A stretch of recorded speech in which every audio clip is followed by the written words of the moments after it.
అయితే మీరు సినిమా రంగంలోకి మీ ఆలోచన రాకముందు మొదటగా మీరు నర్స్‌గా మీరు మీ కెరియర్‌లో చాలా దాదాపు 2, 3 సంవత్సరాలు నర్స్‌గా పనిచేశారని చెప్పేసి మొన్న ప్రిలీజ్‌లో కూడా చెప్పడం జరిగింది. అవును. చాలా పెద్ద ఎత్తున ఎవరు ఒక గెస్ట్ రావడం జరిగింది. ఎవరు రాజస్థాన్ ముఖ్యమంత్రి వాళ్ళ సిస్టర్ వచ్చిందని అవును. చెప్పేసి అవును. అవును. నేను చూసి ఇన్నాను అక్కడ. కాకపోతే అవును. మనం కలవలేదు గానీ నేను అవును. చూసానక్కడ. అవును. అవును. అంటే అంత అనుబంధం ఎట్లా ఏర్పడింది అసలు?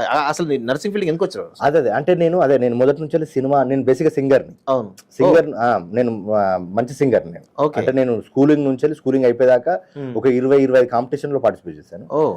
ఫస్ట్ ప్రైజ్ నుంచి కన్సోలేషన్ ప్రైజ్ దాకా. అంటే పార్టిసిపేట్ చేసిన ప్రతి దాంట్లో కూడా నాకు ప్రైజ్ రాకుండా ఉండలేదు. హ్మ్. ఈ కాలేరు వాతావరణం అవును. ఇక అన్నీ అలవాటయినాయి. అవును. గొంతు పోయింది. అవును. డైరెక్టర్ అయిదామని అప్పటి నుంచి కొన్ని పుస్తకాలు చదవడం. అసలు నర్సింగ్ ఫీల్డ్‌కి ఎందుకు రావడం జరిగింది? అదే అక్కడే చెప్తున్నా. హ్మ్. డైరెక్టర్ అయిదామని ఫిక్స్ అయినాక హ్మ్. నాకు ఏంటిదంటే ఇప్పుడు అల్లాడి అంజన్న అని చెప్పేసి ఇప్పుడు ఇక్కడ ఎకనామిక్స్ చెప్తాడు. హ్మ్. చాలా మంచి వ్యక్తి. హ్మ్. అతను అక్కడ బీఈడీ అప్పుడు మనకు ఏంటిది బీఈడీ కోచింగ్ చెప్పడానికి వచ్చాడు. ఓకే.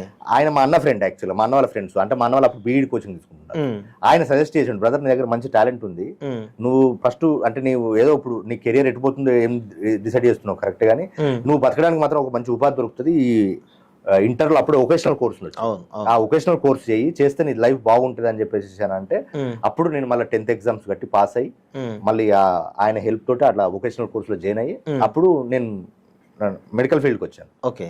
అట్లా ఆ వొకేషనల్ కోర్స్ తర్వాత అప్రెంటిస్ చేశాను కదా. అవును. అప్రెంటిస్ చేసినప్పుడు సినిమా ప్రయత్నాలకు వచ్చాను. అవును. సినిమా ప్రయత్నాలకు వచ్చినప్పుడు నాకు సేమ్ హ్మ్. మనకున్న పరిస్థితులు అప్పుడు ఉన్న పరిస్థితులు అవును.